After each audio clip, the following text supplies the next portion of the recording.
اور ان کو سمجھانا، ٹھیک ہے، تاکہ ان کو صحیح شعور دینا۔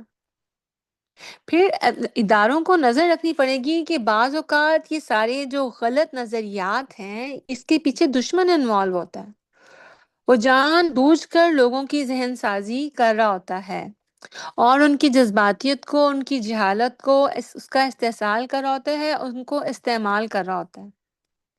اس کی میں آپ کو مثال دوں گی تو آپ کو زیادہ سمجھ میں آئے گی۔ آپ کو پچھلے سال کی یہ بات ہے، جہاں تک مجھے یاد پڑتا ہے، آپ کو یاد ہوگا کہ تحریک لبیک والے جو تھے، ٹھیک ہے، انہوں نے دھرنے دیے اور جس موضوع پر، جس چیز کو لے کے یہ احتجاج کر رہے تھے، وہ چیز ان کے دھرنے دینے سے پہلے، مجھے وہ مسئلہ میرے ذہن میں نہیں ہے، لیکن وہ سالو حکومت نے کر لی ہوئی تھی، اس چیز کا سولوشن نکل آیا ہوا تھا، لیکن ان کو فورن فنڈنگ تھی۔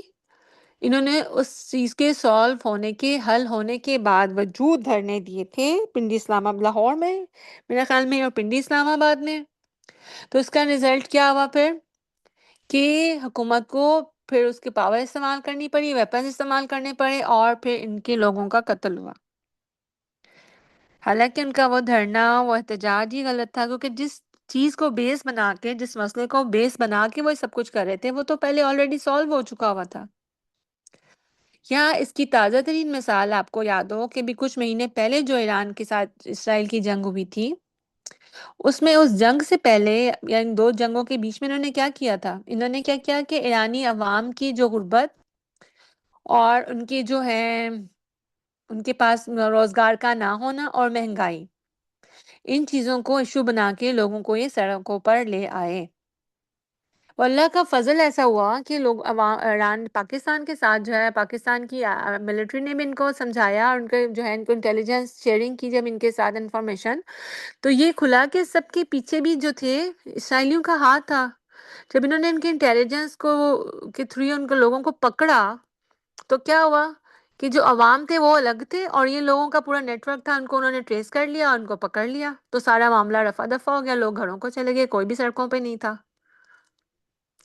یہ دو مثالیں سمجھانے کا مطلب کیا ہے کہ عوام جو ہوتے ہیں وہ اپنی سادہ لوہی کی بنا پر، اپنی دین سے دوری کی بنا پر، اپنی جہالت کی بنا پر، جذباتیت، بے صبر پن اور اپنے ذاتی مفادات کو لے کر، ٹھیک ہے، تو وہ کیا ہو جاتی ہیں، ان کو بہت آسان ہوتا ہے کہ ان کو ایموشنل کر کے یوز کر لینا۔ تو عام عوام میں یہ بھی آگے دی جائے کہ دیکھیں اس طرح آپ نے استعمال نہیں ہونا، ایسی مثالوں کو ان کو سمجھایا جائے، ان کو بتایا جائے، لیکن یہ سارے معاملات کب ہوں گے؟ امن کے زمانے میں یہ ساری چیزیں آپ کو لے کر چلنی پڑیں گی، تب ہی اس کے جو ہیں خاطر خواہ نتائج سامنے آئیں گے۔ اور یہ بہت زیادہ ضروری ہے، بہت زیادہ ضروری چیزیں ہیں، کیونکہ بات غلو سے شروع ہوتی ہے لیکن پھر کہاں تک چلی جاتی ہے؟ فساد فی الارض تک، ٹھیک ہے نا؟ تو اللہ تعالیٰ نے قرآن میں کہا الفتنہ تو اشد من القتل، فتنہ جو ہے نا وہ یہ غلو میں فتنہ تک لے جاتا ہے، اور فتنہ کو کہا گیا کہ یہ قتل سے زیادہ بزیادہ سخت ہے۔ کیوں بھلا؟ بتائے گا کوئی؟ میم اس کے نقصانات اور امپیکٹ بہت لانگ لاسٹنگ ہوتے ہیں۔ لیکن اگر قتل ہے تو ایک بندہ قتل ہوگا، لیکن جب فتنہ اور شر پھیلے گا تو اس کی وجہ سے ہو سکتا ہے کہ سینکڑوں ہزاروں لوگ جان سے جائیں۔ تو یہ بات ہے نا۔ تو اس طرح جو ہے کوشش ہم نے کی کہ اس ٹاپک کو کور کر لیں، لیکن غلو کے اندر جو ہے بہت سارے سب ٹاپکس آتے ہیں، بہت سارے چھوٹے چھوٹے چھوٹے چیزیں، شرک بھی آتا ہے اس میں، بدعت بھی آتا ہے اس میں، باقی جو چیزیں آپ کو بتائیں، فتنہ تو خوارج بھی آتا ہے، اور اسلام کو ہم نے جو متشدد دین سمجھ لیا، اور جہاد سے ہم لوگ وہ ہو گئے کہ ہم اس کو آن نہیں کرنا چاہتے، وہ بھی سب کچھ آتا ہے۔ پھر اپنے اپنے دین فرقوں کے ساتھ جو ہمارا تعصب ہے وہ بھی اس میں آتا ہے۔ پھر دین کے کسی خاص رکن کو پکڑ کے باقی چیزوں کو پیچھے کر دینا، یا نبی کی اطاعت کو خالی منہ زبانی لے لینا، یہ ساری چیزیں اس میں آتی ہیں۔ اور پھر اس کے ساتھ جو ان کے پھر جو نتائج نکلتے ہیں اس کے معاشرے پہ بہت دور تک جاتے ہیں، اور معاشرے کی مختلف سمتوں میں، جیسے کہ غلو کی اتنی ساری اقسام ہیں، تو ہر قسم جو ہے وہ مختلف چیزوں کو ایڈریس کرتی ہے، معاشرے میں جو اس کے رزلٹ ہوتے ہیں وہ ایک دوسرے سے ہٹ کے ہوتے ہیں بالکل، ٹھیک ہے۔ تو کوشش ہم نے کی کہ اس کو ہم کور کر سکیں اور آپ کو سمجھا سکیں۔ تو اگر آپ کا اس پہ کوئی سوال ہے یا کوئی چیز آپ کو نہیں سمجھ میں آئی تو آپ پوچھ سکتے ہیں۔ क्योंकि आपके पास 5 मिनट है। मैम ये मैम ये क्लियर तो लिखा आता ना कि हफ्ता कैसा रहेगा, अक्सर न्यूज़पेपर में आ जाता है, जी। यहाँ तो से उसमें वो जो आएगा हफ्ता कैसा रहेगा जो है ना, उसमें सारे वो दिन एक आपका चीज जो। का, हाँ, वो गैब का दावा कर रहे होते हैं, मुस्तकबिल का। मुस्तकबिल और गैब का तो अल्लाह के अलावा हमारा ईमान क्या है, किसी और को नहीं पता। जी। ठीक है। तो इसलिए ये जो है शिर्क में आएगा, तो इसको हम लोग ऐसी चीजों से हमें बचना चाहिए, हमें ऐसी चीजों को पढ़ना ही नहीं चाहिए। जो रास्ता हमने जाना ही नहीं है, जिस रास्ते में हमने सफर ही नहीं करना, तो उनको हम नॉन सीरियस या गैर संजीदगी में भी उन चीजों से बचें, एहतजाज करें। ठीक हो गया। और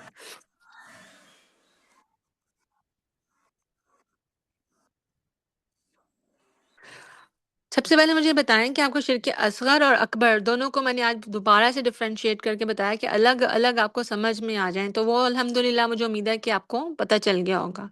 और आप नोट्स में भी जो नंबर्स लगाए हुए हैं उसकी आप उसको सही कर लें, करेक्ट कर लें, कि जो आपने शिर्क असगर समझ के नंबर दिए हैं ना, वो असल में सारे के सारे जो है शिर्क अकबर हैं।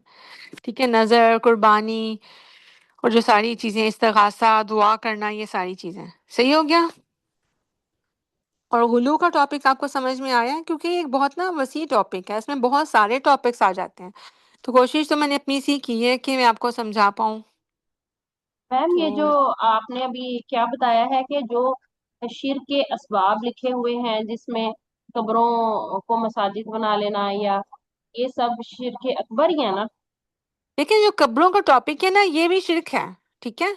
लेकिन ये आपके पास कब्र परस्ती या कब्र के कामात ना, एक आपका लेक्चर नंबर 17 अलग से है। उसमें उन्होंने वो सारी चीजें बताई हुई हैं कि कब्रों पे जो गलत काम होते हैं, जो शिर्क तक ले जाते हैं, जिसकी वजह से अल्लाह के नबी ने यहूदो नसारा पर लानत भेजी और उनको बदतरीन मखलूक कहा। तो वो सब चीजें हैं, वो बीच में एक अलग टॉपिक है। ठीक है। तो उसमें आपको मैम ये बताया जो गया कि उसमें वो आप शिर्क भी है। ठीक है। उसमें कब्र परस्ती शिर्क भी है। उसमें आपको ये भी चीज बताई गई है कि कब्रिस्तान में जाने के जायज तरीके क्या हैं, सही तरीके कार क्या है, वो भी समझाया गया है। और जो गलत और गुनाह वाले काम है और शिर्क वाले काम है, वो भी बताए गए हैं। ठीक है। जी मैम, नहीं मैं ये पूछ रही हूँ कि आपने जो लेक्चर 11 में से टॉपिक रिवाइज करा है शिर के अकबर और असगर में जी डिफरेंस आपने बताया ना, जी उसमें जी। आपने अभी एक बात कही है कि वो पॉइंट आपकी बुक में गलत लगे हैं, वो मैं पूछ रही हूँ कि वो आप क्या बता रही हैं मैडम? वो मैं आपको समझा रही हूँ कि दुआ करना, नजर न्याज करना, कुर्बानी करना, ज़िबा करना, ये अल्लाह से और इस्तिगासा करना। ठीक है। मदद मांगना, पनाह मांगना। तो ये जो है ना, ये सारे आपके उसमें टॉपिक में जो नंबरिंग से आपको ये जहन में आता है कि शायद ये शिरके असगर की अकसाम है, जबकि ये सारी की सारी शिरके अकबर की अकसाम है। ठीक है। ठीक है मैम। उसमें दो पॉइंट्स हमने, एक तो आपको बताया ना कि जो तावीज़ और छल्ले वगैरह पहनना, ये दोनों किस्मों में आ सकता है। ठीक है। क्योंकि इसमें तो शेर के असगर भी बन जाता है और शेर के अकबर भी हो सकता है। वो फिर इंसान की उस पे नियत पे डिपेंड करता है कि वो सोच क्या रहा है। तो और फिर हमने आपको ये समझाया कि शिर्क असगर को असगर की वजह से जो है उसको अंडर एस्टिमेट ना करें, उनको हल्का ना लें। वो भी शिर्क अकबर तक पहुंचाने वाला है। तो अल्लाह ताला हर किस्म के शिर्क से हमें महफूज रखे। फिर दो दुआएं हमने पढ़ी हैं। ठीक है। कि अगर इंसान से कोई छोटा मोटा शिर्क हो जाए तो वो दुआएं पढ़ लें, तो वो भी इंशाल्लाह ताला हम आपसे अगली क्लास में सुन लेंगे। ठीक है। और दूसरा मैम सिंपल तो यही है कि शिर्क तो शिर्क ही है, चाहे वो शिर्क असगर हो या अकबर हो, हमने तो शिर्क से बचना है ना। बिल्कुल सही। अब ये जो तकसीम है, भी आपको इसको इल्मी तकसीम तो कह सकते हैं, ठीक है, समझने के लिए। लेकिन अमली तकसीम जो है, आप उसको एक ही समझें, इस लिहाज से कि आपने दोनों से बचना है। सही हो गया। जी मैम, शिर्क असगर के जरिए तो फिर आपकी सारी नस्लें बर्बाद हो सकती हैं ना, ये शिर्क असगर ही है जो हमारी रूटीन लाइफ के अंदर हमारे घरों में है। और फिर हम बढ़ते बढ़ते हमें पता नहीं चलता और फिर हम शिर्क असगर के मुर्तकिब हो जाते हैं। तो पहली चीज क्या है कि हमें उसका ज़ाला शुरू से ही, पहले दिन से ही हमें उससे मुहतात होकर और उससे बचना है। सही हो गया। जी मैम। चलो अब इसके साथ ही क्लास खत्म करते हैं। वालेकुम अस्सलाम रहमतुल्लाह। मैम ये है कि एक मेरा क्वेश्चन है कि जब नजरों में नियाज देते हैं ना, उनको समझाया जाता है तो वो कहते हैं कि हम कौन सा उनके नाम पर दे रहे हैं, हम तो इसाले सवाब कर रहे हैं और फिर साथ ही हम वसीला मांगते हैं अल्लाह से। तो तो इसका ना फिर دیکھیے اللہ تعالیٰ قرآن میں جو ہے نا، اب میں آپ کو آیت کوٹ کر کے اس میں بتا دوں گی انشاءاللہ، گروپ میں آپ کے نوٹس میں بھی ہوگی، کہ جو کفار مکہ تھے نا، مشرکین مکہ، وہ بھی یہ کہتے تھے کہ ہم بتوں سے تھوڑی مانگتے ہیں، ہم تو اللہ کے قرب کا ان کو جو ہے وسیلہ سمجھتے ہیں۔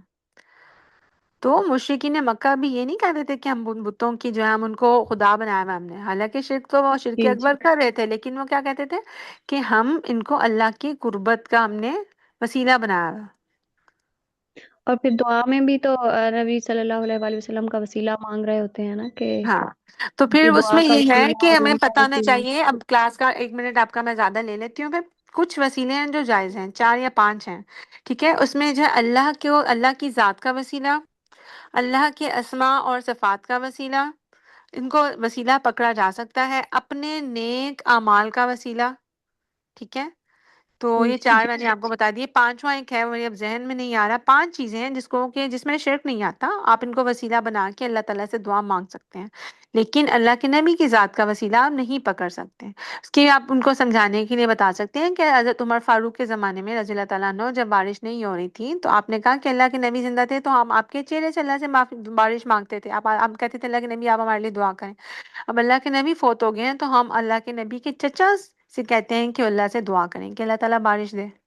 تو ہاں، چوتھی چیز ہے، 5واں جو ہے وسیلہ ہے کہ زندہ نیک لوگوں کو آپ وسیلہ بنا سکتے ہیں، زندہ ہے کوئی بندہ، آپ کو پتہ ہے کہ اللہ تعالیٰ اس کی دعائیں سنتا ہے، یا یہ متقی شخص ہے، یا ویسے ہی ایک مسلمان کی دوسرے مسلمان کے حق میں جو ہے دعا جو ہے اللہ تعالیٰ سنتا ہے، تو آپ دوسرے مسلمانوں کو کہہ سکتے ہیں جی آپ ہمارے لیے دعا کر دیں، تو ایسا کہنا جائز ہے، لیکن زندہ مسلمان متقی جو ہیں ان سے، ٹھیک ہے، یہ 5واں وسیلہ جی ہے۔ جی، جزاک اللہ چلیں ٹھیک ہو خیر۔ گیا، السلام علیکم ورحمۃ اللہ وبرکاتہ۔ وعلیکم السلام ورحمۃ اللہ وبرکاتہ۔ السلام علیکم ورحمۃ اللہ وبرکاتہ۔ وعلیکم السلام ورحمۃ اللہ وبرکاتہ۔ اعوذ باللہ من الشیطان الرجیم، بسم اللہ الرحمن الرحیم۔ رب اشرح لی صدری ویسر لی امری واحلل عقدۃ من لسانی یفقہوا قولی، رب زدنی علما، اللہم فقہنا فی الدین، آمین رب العالمین۔ کیسے ہیں آپ سب لوگ؟ الحمد للہ میم۔ الحمد للہ الحمد للہ۔ اور آپ لوگوں کا ماشاء اللہ رمضان اور عید کیسی گزری سب کچھ؟ اللہ کا شکر ہے، اللہ پاک قبول کرے۔ آمین آمین، انشاءاللہ تعالیٰ انشاءاللہ۔ تو بس یہ ہم سب کو انشاءاللہ کوشش یہ کرنی چاہیے، ہم کوشش ہی کر سکتے ہیں اور اللہ تعالیٰ سے توفیق مانگ سکتے ہیں کہ اللہ تعالیٰ ہر رمضان کو ہمارے پچھلے رمضان سے بہتر بنائے، اور ہمارے ہر آنے والے دن کو ہمارے پچھلے دن سے بہتر بنائے انشاءاللہ۔ آپ میں سے کوئی کچھ شیئر کرنا چاہے گا اپنے رمضان ایکسپیرینس یا عید کے ایکسپیرینس کے حوالے سے، تو آپ لوگ کر سکتے ہیں۔ جی میم، اس دفعہ میں نے رمضان سے پہلے اپنی فیملی کی ایک اچھی دعوت رکھی، اور رمضان کے بعد عید ملن پارٹی رکھی، اور رمضان میں جو افطاریاں پچھلے سال بہت زیادہ ٹائم ویسٹ کیا جاتا تھا، میرے بچے تراویاں پڑھاتے تھے، وہ ڈسٹرب ہوتے تھے، اس پورا رمضان میں نے کمپنسیشن کے طور پہ رمضان سے پہلے ایک باری سب کی دعوت رکھ دی، کیونکہ میرا گھر بڑا گھر ہے نا۔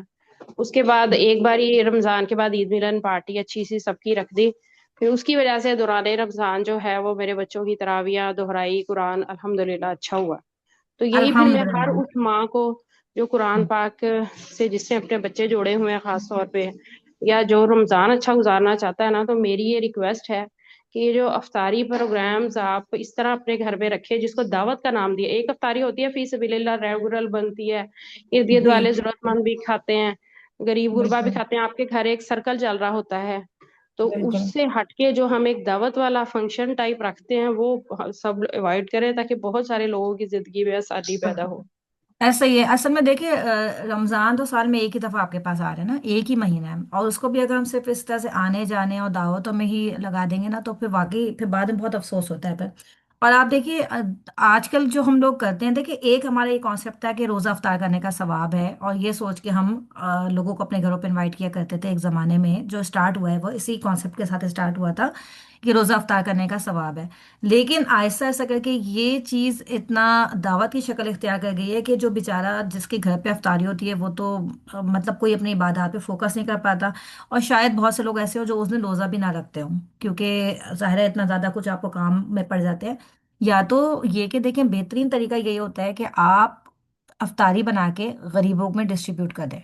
ये बेस्ट वे है कि आप अफ्तारी बनाएं और बिल्कुल इस तरह जो लोग डिजर्विंग हैं उनको आप अफ्तारी पहुंचा दें, और इस तरह के आने जाने को मैक्सिमम आप अवॉइड करें, बिल्कुल जहां तक आप लोग अवॉइड कर सकते हैं। इसके अलावा भी बाकी भी जितनी भी आपकी एक्टिविटीज़ है ना, जो बड़ी एक्टिविटीज़ होती हैं जो ईद से पहले हम स्पेशली कर रहे होते हैं, कि अपने ईद की तैयारियां, कपड़े, बाजार, अपनी क्लीनिंग, ये बहुत होता है कि चले हम शायद बाजार के चक्कर तो फिर भी ना लगाने हो, लेकिन क्लीनिंग भी, इसको भी कोशिश ये करें कि रमज़ान से पहले पहले अपने ये सारे कामों को ख़त्म कर लें। अस्सलाम जैसे, वालेकुम वरहमतुल्लाह। वालेकुम अस्सलाम वरहमतुल्लाहि वबरकातुहू। मैम इसमें ये भी है कि डेली बेस पे ना हम एक्स्ट्रा खाना बना लें, दो एक दो लोगों का जितना भी हमारे पास फुर्सत जी हो, तो जी, डेली जो थोड़ा हमें ये लगे कि ज्यादा मतलब मुस्तहिक हैं तो उनके घर इफ्तारी के तौर पर भिजवा दिया करें बिल्कुल डेली बेस बिल्कुल, क्योंकि पे। आजकल वैसे तो इतने टफ हालात चल रहे हैं ना, तो कोशिश यही जी करनी चाहिए। जी, एक्स्ट्रा बर्डन भी नहीं होता और फिर खुद को बिल्कुल टेंशन भी नहीं होती, और फिर हम बिल्कुल शामिल भी रहते हैं इफ्तारी बिल्कुल, करवाने आपका में। दिल भी थोड़ा मुतमईन हो जाता है कि चले आपने अपने साथ जी किसी को शामिल कर लिया। आपको पता है हज़रत इब्राहिम अलैहिस्सलाम के बारे में है कि आप कोई भी खाना बगैर मेहमान के नहीं खाते थे, यानी आपके हर खाने में आपके साथ कोई ना कोई साथ शरीक होता था। तो ये भी एक उनकी सुन्नत है। और एक बात मैं और जो करना चाहूँगी, जो कि स्पेशली रमज़ान के बाद हमारे साथ होती है, और जो है, देखिए रमज़ान तो अल्हम्दुलिल्लाह है ही बरकतों का महीना, और अल्हम्दुलिल्लाह अल्लाह की तौफीक से ज़ाहिर हम सब मुसलमान हैं और रमज़ान अच्छे से गुजार लेते हैं। लेकिन होता क्या है कि रमज़ान के बाद जब पहला दिन ईद का आता है, जिस पे हम लोगों से मिलते मिलाते हैं, क्योंकि रमज़ान में यूजुअली ये होता है कि हम इतना लोगों से नहीं मिल रहे होते हैं, और अपना ईमान के लेवल थोड़ा सा हमारा बेहतर हो जाता है, क्योंकि ज़ाहिर है अल्लाह ताला से एक अच्छा कनेक्शन हमारा डेवलप हो जाता है ड्यूरिंग रमज़ान। अब होता क्या है कि रमज़ान के बाद जब ईद पे हम लोगों से मिलते हैं, और शैतान भी आज़ाद हो जाता है, तो क्या होता है कि हम आहिस्ता आहिस्ता करके वापस से थोड़ी सी अपनी रमज़ान से पहले वाली रूटीन में आने लग जाते हैं। इन द सेंस ऑफ बातें, कि हम जैसे बातें बहुत करने लग जाते हैं, और फिर बातें करते करते हमारे मुंह से समटाइम्स गलत बातें भी निकल जाती हैं। तो हम सबको यही कोशिश करनी चाहिए कि रमज़ान के बाद भी अपने अमाल की और अपने अखलाक की और अपनी ज़बान की हम हिफाजत रखें इंशाल्लाह। लोगों से आप मिलेंगे, ज़ाहिर है जब लोगों से मिलते हैं तो आजमाइश भी आपकी बढ़ जाती है, ठीक है। बाज़ लोग ऐसे होते हैं जो आपके साथ बहुत अच्छे से मिल रहे होते हैं, और बाज़ लोग ऐसे होते हैं जिनसे मिलने से आपको तकलीफ भी होती है। और यकीन करें, इन दोनों में ही अल्लाह ताला ने आपके लिए ना लेसन्स रखे हैं। जैसे कि अल्लाह ताला कुरान में जो समंदरों की मिसाल देते हैं कि एक समंदर है जिसका मीठा पानी है, और एक है जिसका नमकीन पानी है, लेकिन दोनों पानी जो अल्लाह ने पैदा किए हैं, तो दोनों में कोई ना कोई आपके लिए फ़वाइद मौजूद है, ठीक है। तो इसी तरह से जो लोग हैं आपके इर्द गिर्द, उसमें भी कुछ तो बहुत मीठे लोग होंगे जिनके साथ आपको मिलके बहुत अच्छा भी लगता होगा, और कुछ लोग होंगे जो थोड़े से कड़वे भी होंगे। तो हमें दोनों से कुछ ना कुछ सीखना है, ठीक है।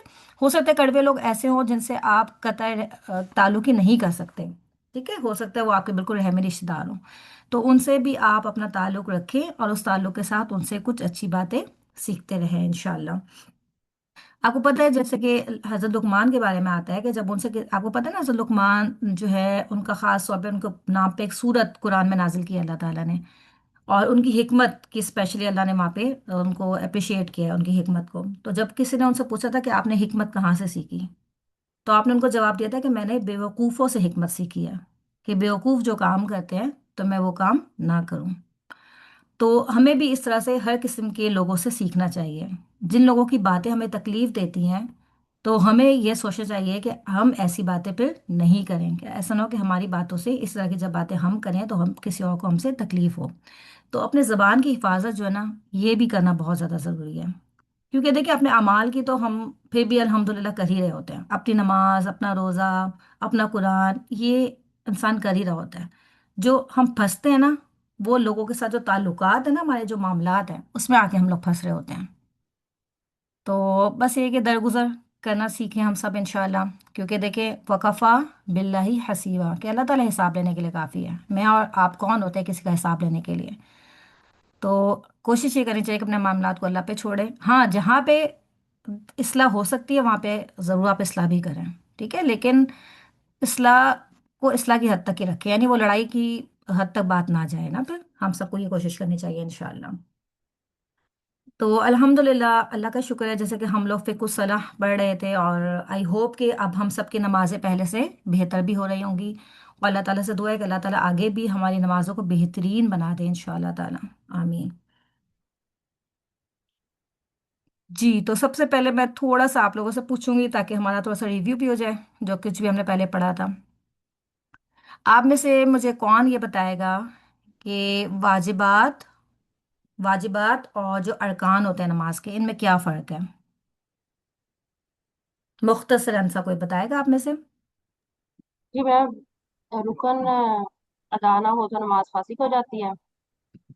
वाजिबात है उससे नमाज फासिद नहीं हो जाएगी। कुछ में मकरूह हो जाती है, और कुछ में भी ज़ाहिर है सवाब में कमी का बायस हो सकती है। जी, शाबाश, बिल्कुल ऐसे ही। ठीक। और अगर अगर चले, अब आप अपना माइक म्यूट कर दीजिएगा, अब कोई और बताएगा। अगर आपसे नमाज का कोई रुकन रह जाए, ठीक है, अगर आपसे नमाज, अच्छा पहले तो ये बताएंगे सूरह फातिहा क्या है, ये नमाज का रुकन है या वाजिब है? जी, हुंजा ने हाथ रेस किया हुआ, हैंड रेस रुकन किया। है, रुकन है। रुकन है, रुकन है, ठीक है। इसमें भी आपको पता है कि थोड़ा सा आपको ये कंट्रोवर्शियल है, कुछ लोग कहते हैं इसको रुकन, कुछ लोग कहते हैं वाजिब। लेकिन जो लोग रुकन कहते हैं उनके पास एक ठोस दलील मौजूद है हदीस में कि उसकी नमाज नहीं जिसने नमाज में सूरह फातिहा नहीं पढ़ी। ठीक है, तो इसलिए आपको सूरह फातिहा लाजमी नमाज में पढ़नी है। अब ये कि अल्हम्दुलिल्लाह आप लोगों ने जैसे कि तरावी भी पढ़ी होगी, और तरावी यूजुअली आप लोग मस्जिदों में पढ़ने जाते होंगे। तो कभी ऐसा भी होता होगा कि कभी तो आप लोग माशाल्लाह बहुत टाइम से पहले पहुंच जाते होंगे नमाजों के लिए, और कभी ऐसा भी हो जाता होगा कि आप लेट भी हो जाते होंगे।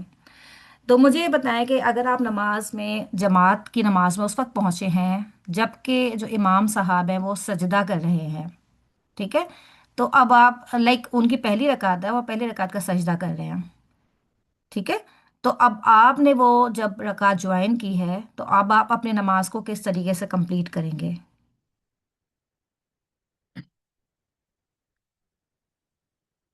जिसको आता है वो आप हैंड रेस कीजिए, फिर इंशाल्लाह हम देखते हैं। आप जमात में पहुंचे, इमाम साहब पहली रकत का सजदा कर रहे हैं, आपने वहां से उस जमात को ज्वाइन किया, ठीक है, अब आप अपनी नमाज किस तरीके से कंप्लीट करेंगे? हम थोड़ा सा इसको प्रैक्टिकली लेके चलेंगे इंशाल्लाह ताला, ताकि सिर्फ किताबी हद तक हमारी ये बात ना रहे ना। अच्छा, अभी तक सिर्फ एक हैंड रेज हुआ है। जी कुलसूम। मैम उनके साथ नमाज में शामिल हो जाएंगे और जो एक रकत रह गई है वो फिर एंड में पूरी कर लेंगे। क्या तरीका होगा उसको पूरा करने का? मैम तीसरी रकत में शामिल, जिस तरह वो खड़े होंगे ना तो उनके साथ शामिल हो जाएंगे, फिर पूरी नमाज उनके साथ पढ़ के फिर अपनी जो है ना एक एक्स्ट्रा पढ़ेंगे नमाज, एक एक रकत। ठीक है, शाबाश। इसमें तरीका बिल्कुल आपने सही बताया, ऐसे ही होगा कि इमाम साहब जिस वक्त जहाँ पे भी हैं आप उनको वहीं से ज्वाइन कर लेंगे, ठीक है। और अगर तो आपने रुकू या रुकू के बाद से ज्वाइन किया है क्योंकि आपकी सूरह फातिहा मिस हो गई, ठीक है, तो अब आप क्या करेंगे कि आपकी, इसका मतलब है जब सूरह फातिहा मिस हो गई तो आपकी एक रकात मिस हो गई है। अब एंड में जब चौथी रकात होगी, इमाम साहब जब सलाम फेर लेंगे, उनके सलाम फेरने के बाद, ठीक है, सलाम फेरने से पहले नहीं बल्कि सलाम फेरने के बाद आप खड़े हो जाएंगे, और खड़े होकर अपनी एक रकात जो रह गई थी उसको कंप्लीट करेंगे, और फिर दोबारा से तशहुद में बैठ के और सलाम फेर के अपनी नमाज को कंप्लीट करेंगे, ठीक है। तो ये तरीका बेसिकली होता है, इसमें बिल्कुल ये कंफ्यूज होने की जरूरत नहीं है कि उनकी तो दूसरी रकात थी वो तशहुद में बैठे, आपकी पहली रकात थी आप तशहुद में बैठे, कोई बात नहीं, क्योंकि आप जमात को फॉलो कर रहे हैं, और आप जब जमात में होते हैं तो आपने जो भी इमाम साहब कर रहे हो तो आपने उसी को फॉलो करना होता है। तो आप इसके लिए बिल्कुल परेशान नहीं हो गए, हमने पहली रकात में तशहुद पढ़ लिया या तीसरी में पढ़ लिया, दूसरी में पढ़ लिया, कोई बात नहीं, जमात में आपको अल्लाह ताला ने इन सब चीज़ों की आसानी दी है। किसी को कोई कन्फ्यूजन है अगर जमात की नमाज के हवाले से तो आप लोग पूछ सकते हैं यहाँ पे।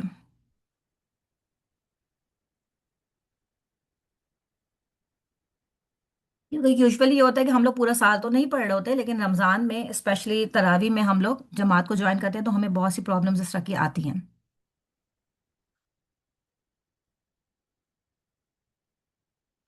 अच्छा, एक और सवाल मेरा आपसे ये है कि आप जब मस्जिद में पहुंचे तो इमाम साहब ने तरावी स्टार्ट कर ली थी, और आपने अभी फ़र्ज़ नमाज अपनी नहीं पढ़ी थी, यानी आपने ईशा की नमाज नहीं पढ़ी, आप मस्जिद में पहुंचे, इमाम साहब ने तरावी स्टार्ट कर ली, अब आप क्या करेंगे?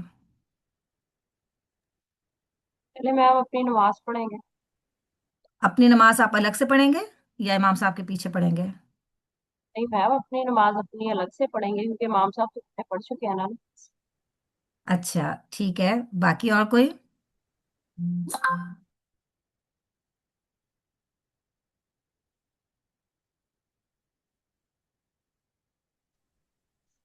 अस्सलाम जी, वालेकुम। वालेकुम अस्सलाम वरहमतुल्लाहि वबरकातुहू।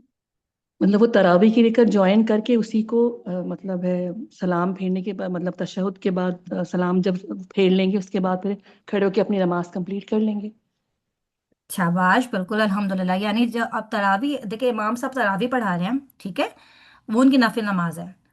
तो अब आपको अपनी फर्ज नमाज पढ़नी है, आप जाके इमाम साहब की जमात को ज्वाइन करेंगे। ठीक है, ऑल्दो कि उनकी एक नफिल नमाज है और आपकी फर्ज नमाज है। ठीक है, लेकिन नफिल नमाज के पीछे आप फर्ज नमाज की नियत कर सकते हैं। अब आप जाएंगे उसी जमात को ज्वाइन करेंगे। इमाम साहब ने 2 रकातें पढ़ लेंगे, वो 2 रकात पढ़ के सलाम फेर लेंगे। जब वो सलाम फेर लेंगे तो आप खड़े हो जाएंगे और अपनी बाकी की 2 रकातें कंप्लीट करेंगे। ठीक है, और इसकी जो दलील है वो हमें मिलती है कि आपको याद होगा कि एक सहाबी थे जो कि नबी पाक सल्लल्लाहु अलैहि वसल्लम के पीछे अपनी फर्ज नमाज अदा किया करते थे, और उसके बाद वो अपने इलाके में जाते थे और अपने इलाके में जाके लोगों को फर्ज नमाज पढ़ाया करते थे। ठीक है, अब चूंकि वो अपनी फर्ज नमाज नबी पाक सल्लल्लाहु अलैहि वसल्लम के पीछे अदा कर चुके होते थे, ठीक है, अब जो वो जाके अपने इलाके में पढ़ाया करते थे तो उनकी वो एक नफिल नमाज होती थी, और बाकी जो उनके इलाके के लोग थे उनकी फर्ज नमाज हुआ करती थी। ठीक है, तो हमारे पास ये दलील मौजूद है कि नफिल, अगर इमाम साहब नफिल पढ़ा रहे हैं तो उसके पीछे आप फर्ज नमाज की नियत कर सकते हैं। ये हमारे पास दलील मौजूद है यहाँ से, अल्हम्दुलिल्लाह। मैम आपने कैसे बताया है कि इमाम साहब तो तरावियां पढ़ा रहे हैं ना, जी तो बिल्कुल। वो इमाम तरावियां साहब, पढ़ाएंगे। जी इमाम साहब तरावी पढ़ा रहे हैं, ठीक है, अब वो तरावी के पीछे ही आप ज्वाइन कर लेंगे। ठीक है, उसके पीछे आप अपनी फर्ज नमाज ज्वाइन कर लेंगे। अगर इमाम साहब तरावी की पहली रकत में है तो आप उनके साथ पहली रकत में ज्वाइन करेंगे, उनकी 2 रकतें होंगी, आपकी भी 2 होंगी, वो सलाम फेर लेंगे। आप उसके बाद खड़े हो जाएंगे और अपनी तीसरी चौथी रकत कंप्लीट करके सलाम फेरेंगे। अगर इमाम साहब सेकंड रकत में है, आपने उनको सेकंड रकत में ज्वाइन किया है, तो उनकी तो 2 रकतें हो जाएंगी, आपकी सिर्फ 1 रकत होगी। ठीक है, तो जब इमाम साहब सलाम फेर लेंगे तो आप खड़े हो जाएंगे और अपनी बाकी की आप 3 रकतों को कंप्लीट करके और फिर सलाम फेरेंगे। ठीक है, अगर आप जमात में हैं इमाम साहब तो आप उनके साथ जमात को ही ज्वाइन कर लेंगे, भले उनकी नफिल नमाज ही हो। आप उनके पीछे अपनी फ़र्ज़ की नियत करके और उनके पीछे आप ज्वाइन कर लेंगे। बाकी नमाज आपको अपनी अलग कंप्लीट करनी होगी क्योंकि सारे इमाम साहब तो सलाम फेर लेंगे। अच्छा, ये ना हो, बाज़ लोग ये भी करते हैं कि क्या होता है कि जैसे कि इमाम साहब ने सलाम फेर लिया ना, अच्छा अब वो रुके रहते हैं, और जब इमाम अपनी नई वाली तरावी स्टार्ट करते हैं ना, तो उनके साथ दोबारा से ऐसा नहीं करना आपने। ठीक है, आपने इमाम साहब के पीछे आपने जमात तो ज्वाइन कर ली ना, अब उन्होंने आपको भले 1 रकत मिले भले 2 रकत मिले, बाकी नमाज आप अपनी खुद ही इंडिविजुअली कंप्लीट करेंगे। ठीक है, ये नहीं होगा कि इमाम ने जो है वो 2 तरावी पढ़ी, अब उन्होंने उसके बाद सलाम फेर लिया, आपने सलाम नहीं फेरा, आप बैठे रहे बैठे रहे बैठे रहे, इमाम ने जब नेक्स्ट वाली तरावी की नियत बांधी फिर आपने दोबारा उनको ज्वाइन कर लिया अपनी तीसरी रकात के लिए, ये नहीं होगा। ठीक है, ये नहीं आप कर सकते।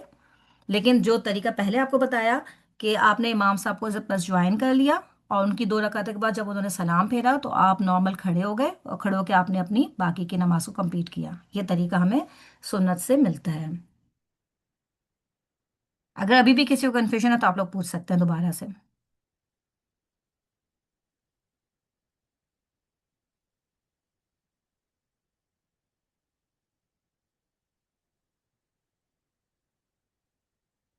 ठीक है, सबको क्लियर है अल्हम्दुलिल्लाह। जी जी मैम, काफी क्लियर है, अगर कोई कंफ्यूजन हुई तो पूछ लेंगे। ठीक है, इंशाल्लाह ताला बिल्कुल। क्योंकि ये चीज़ें ऐसी है, ये हमें अपने प्रैक्टिकल लाइफ में लेकर आनी है इंशाल्लाह। जो कुछ भी हम पढ़ रहे हैं ना, इन सबको लाजमी हमें अपने प्रैक्टिकल लाइफ में लेकर आना है इंशाल्लाह ताला ना। तो ऐसा ऐसा करके जब हम सीखते रहेंगे तो ये सब हमारे जो रूल्स हैं ये हमारे फिंगर टिप्स पे आ जाएंगे इंशाल्लाह। ठीक है, तो अल्हम्दुलिल्लाह ये हमें सबको पता चल गया कि हम तरावी के पीछे अपनी फ़र्ज नमाज भी अदा कर सकते हैं। ठीक है, अच्छा फिर इसके बाद ईद की नमाज के बारे में आ जाता है। तो ईद की जो नमाज है इसके लिए भी आपको पता है कि नबी पाक सल्लल्लाहु अलैहि वसल्लम ने ख़ास तौर पे ताकीद की थी कि अपनी औरतों को भी ईद की नमाज के लिए लेकर आओ। ठीक है, तो इसके लिए हम सबको एहतमाम करना चाहिए, यानी इतनी ताकीद की थी कि अगर किसी औरत के पास चादर नहीं है तो वो अपनी फ्रेंड से चादर को शेयर कर ले और वो भी जमात में शामिल हो। ٹھیک ہے، تو عید کی نماز کے لیے ہم سب کو کوشش کرنی چاہیے کہ ہم سب لوگ جائیں، پہنچیں، لیکن اس بات کا ہمیں خاص اہتمام کرنا چاہیے کہ ہم عید کی نماز کے لیے جا رہے ہوں تو تیار ہو کے نہیں جائیں۔ دیکھیں آج کل جو لوگ آ رہے ہوتے ہیں عید کی نماز کے لیے، جو خواتین اسپیشلی آ رہی ہوتی ہیں، وہ اچھا خاصا میک اپ کر کے اور کافی زیادہ پرفیومس وغیرہ لگا کے مسجدوں میں آ رہی ہوتی ہیں، تو دیکھیں عید ٹھیک ہے آپ کا تیار ہونے کا دن ہے، لیکن مسجد میں آپ کو اس طرح سے نہیں آنا چاہیے، کیونکہ ایسا آنا پسندیدہ نہیں ہے۔ ٹھیک ہے، وہاں پہ ظاہر ہے پھر آپ کو پتہ ہے بہت فتنہ کا ڈر ہو جاتا ہے۔ تو اگر آپ عید کی نماز کے لیے بھی آ رہے ہیں تو کوشش یہی کریں کہ اپنے باپردہ ہو کے اور اچھے طریقے سے ایک ماڈسٹ وے میں آپ مسجد میں پہنچیں اور عید کی نماز ادا کریں۔ ایون اگر آپ کو، میں ریکارڈنگ اسٹارٹ کرنا بھول گئی، ایون اگر آپ کو نہیں بھی پڑھنا، ریکارڈنگ آلریڈی ہو رہی ہے آئی تھنک، اوکے، اچھا اگر آپ کو نہیں بھی نماز ادا کرنی تو بھی آپ عید کے خطبے میں شامل ہو سکتی ہیں۔ ٹھیک ہے، اس کی بھی ہمیں سنت سے پتہ چلتا ہے کہ آپ عید کے خطبے میں شامل ہو سکتی ہیں، آپ پیچھے بیٹھ کے عید کا خطبہ سنیں، کیونکہ یہ اجتماعیت ہوتی ہے۔ اچھا، عید کی نماز سے پہلے اور بعد میں کوئی نفل نماز نہیں ہے۔ ٹھیک ہے، جیسے کہ آپ یوزولی جب مسجد میں جاتے ہیں تو آپ تحیۃ المسجد ادا کرتے ہیں، لیکن عید کی نماز کے لیے جب آپ جائیں گے تو کوئی آپ، ویسے تو یوزولی آپ کو پتہ ہے کہ عید کی نماز جو ہے وہ عید گاہ میں ہوتی ہے، ٹھیک ہے، کھلے میدان میں پڑھنا زیادہ پسندیدہ ہے عید کی نماز۔ ٹھیک ہے، تو وہاں پہ کوئی آپ کو تحیۃ المسجد یا کوئی اور اس طرح کے نفل وغیرہ ادا کرنے کی ضرورت نہیں ہوتی۔ جی حنزہ، آپ کا سوال ہے؟ جی السلام علیکم۔ وعلیکم السلام ورحمۃ اللہ وبرکاتہ۔ م- میں یہ پوچھنا چاہ رہی تھی کہ اگر عیدگاہ میں نہیں ہو رہی ہو عید کی نماز، مسجد میں ہو رہی ہو، تو پھر کیا کرنا چاہیے؟ مسجد بھی جانا چاہیے یا عیدگاہ میں ہی پڑھنا ضروری ہے؟ نہیں، جیسے کہ دیکھیں بہت سے علاقے ایسے ہوتے ہیں کہ جہاں پہ عید گاہ نہیں اویلیبل ہوتی ہے، یا موسم کی وجہ سے وہاں پہ عید گاہ میں نہیں نماز کر سکتے، جیسے اسپیشلی کینیڈا میں اب ہم لوگ ہیں، تو یہاں پہ کھلے میدان میں جو ہے وہ نہیں ہو پاتی ہے کیونکہ ویدر کافی کولڈ ہوتا ہے۔ تو پھر آپ اس کنڈیشن میں جہاں پہ بھی آپ کی انتظامیہ نے اہتمام کیا ہے عید کی نماز کا، وہاں پہ جا کے ادا کر سکتے ہیں۔ صحیح ہے، جزاک اللہ خیر۔ واہ کی، تو الحمدللہ سب کو یہ چیزیں کلیئر ہے، تو ہم آگے چلیں پھر ان شاء اللہ تعالیٰ۔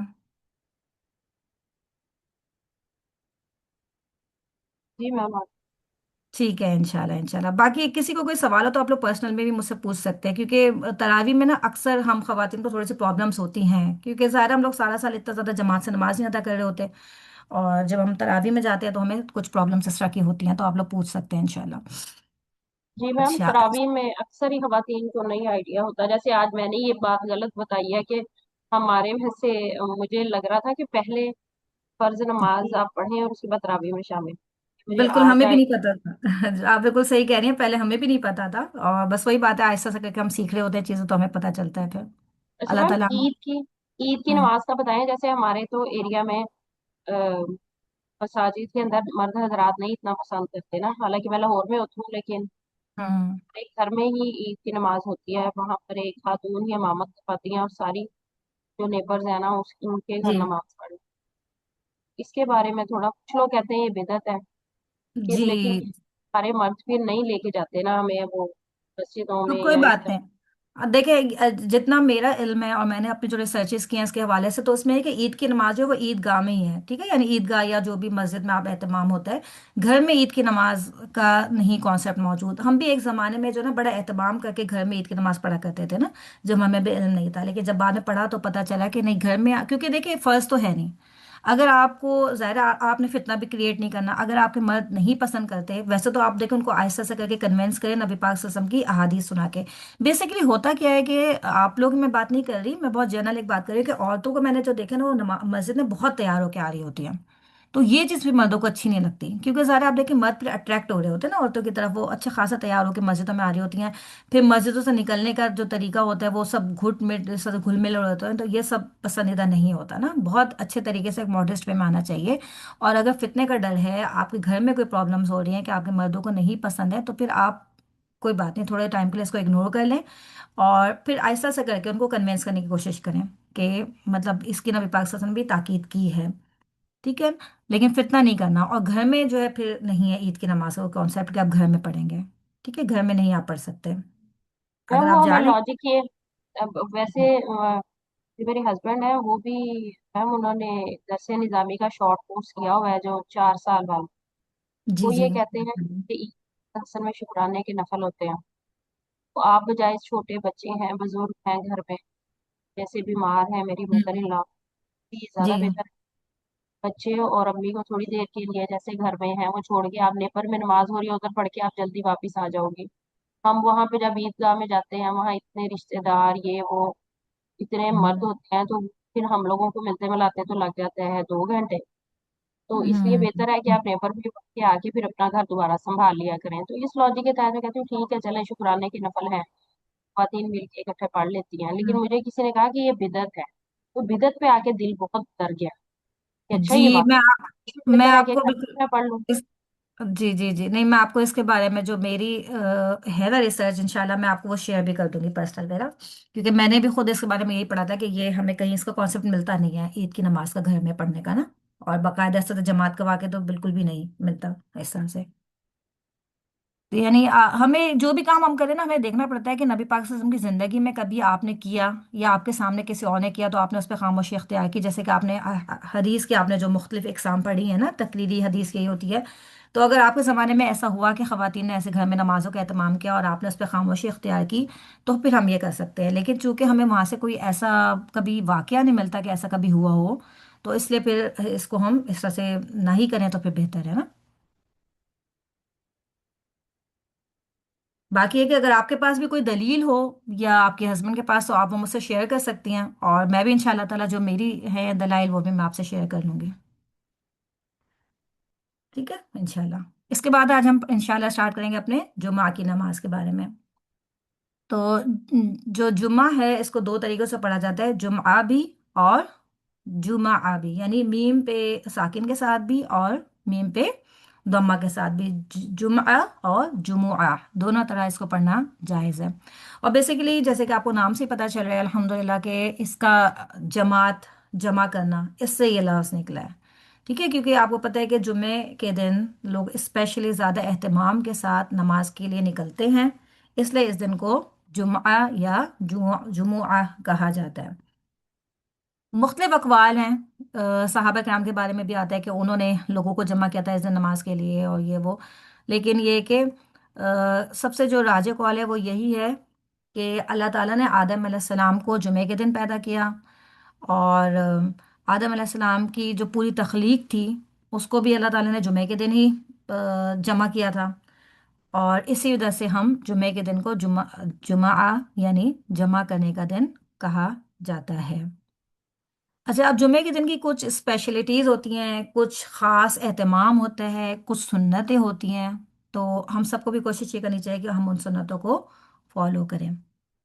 अब क्या है, वैसे तो बहुत सी खुसूसियात मुख्तलिफ लोगों ने मुख्तलिफ खुसूसियात जिक्र की हैं, जैसे कि आप यहाँ पे देख रहे हैं कि इमाम इब्न क़य्यिम ने अपनी किताब में तकरीबन 33 के करीब जो है जुम्मे की खुसूसियात जिक्र की हैं, और इमाम सयूती ने तकरीबन 100 के करीब, यानी उन्होंने 100 खुसूसियात जिक्र की हैं जुम्मे की, जो जुम्मे के दिन को बाकी दिनों से मुमताज़ करता है।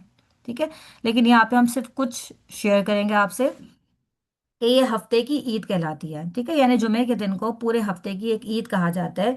क्यों? क्योंकि नबी पाक सल्लल्लाहु अलैहि वसल्लम का इरशाद गिरामी है कि ये जुमे का दिन ईद का दिन है जो अल्लाह ने मुसलमानों को अता किया है।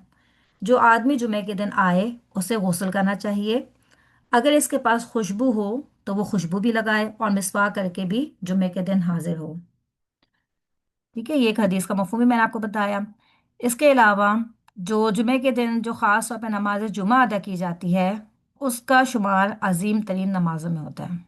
और अल्लाह अल्लाह के रसूल सल्लल्लाहु अलैहि वसल्लम की हदीस है जिसका मफहूम है कि जिसने उसे सुस्ती करते हुए तर्क कर दिया, अल्लाह तबारक व तआला उसके दिल के ऊपर मोहर लगा देते हैं।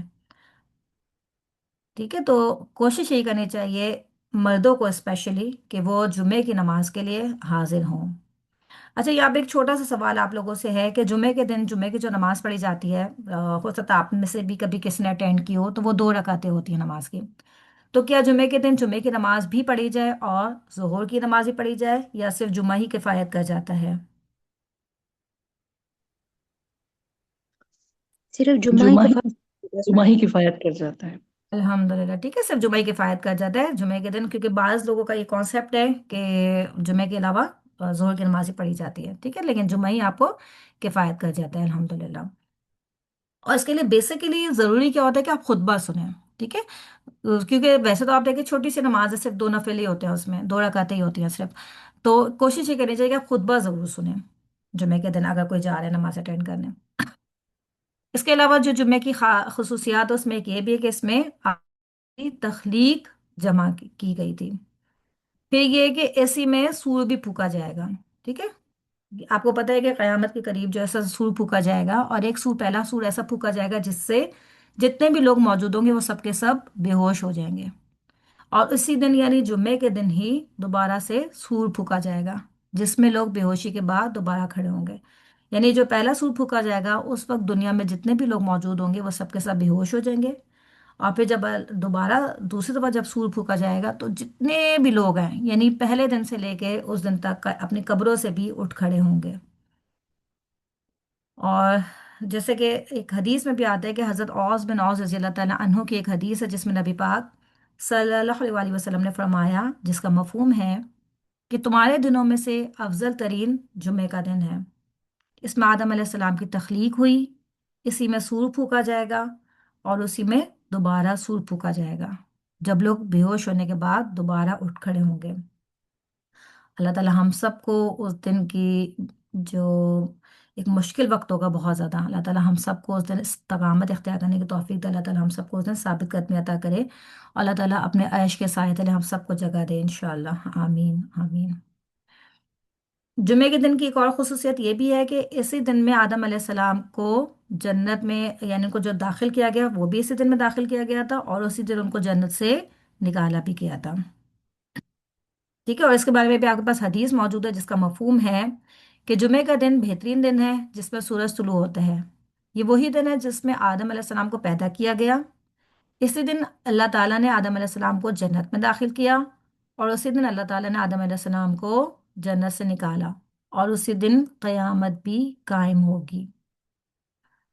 جمعے کے دن کثرت سے نبی پاک صلی اللہ علیہ وسلم پر درود پڑھنا چاہیے، ٹھیک ہے، اس کے بارے میں بھی آپ کے پاس حدیث موجود ہے جس کا مفہوم ہے کہ لوگوں تمہارا جمعے کا دن بہترین اور افضل ترین دن ہے، اسی میں آدم علیہ السلام کی تخلیق ہوئی، اسی دن سور پھونکا جائے گا، اسی میں لوگوں کو اکٹھا کیا جائے گا اور اٹھایا جائے گا، اور اس دن میں تم کثرت کے ساتھ میرے اوپر درود پڑھا کرو، تمہارا درود مجھ پر پیش کیا جائے گا۔ ایک آدمی نے پوچھا، رسول اللہ صلی اللہ علیہ وسلم آپ پر ہمارا درود کیسے پیش کیا جائے گا؟ آپ صلی اللہ علیہ وسلم کا جسم تو مٹی میں مل چکا ہوگا۔ تو آپ صلی اللہ علیہ وسلم نے کہا کہ اللہ تعالیٰ نے زمین کے اوپر حرام کر دیا ہے کہ وہ نبیوں کے جسم کو کھائے، تو مٹی نبی کے جسم کو نہیں کھاتی، بلکہ نبی کا جسم جو وہ صحیح سالم قبر میں باقی رہتا ہے، اور شیخ البانی نے اس کو صحیح قرار دیا ہے، اور یہ جو حدیث ہے آپ کو ابو داود میں، سنن نسائی میں، ابن ماجہ میں، مسند احمد میں مل جائے گی۔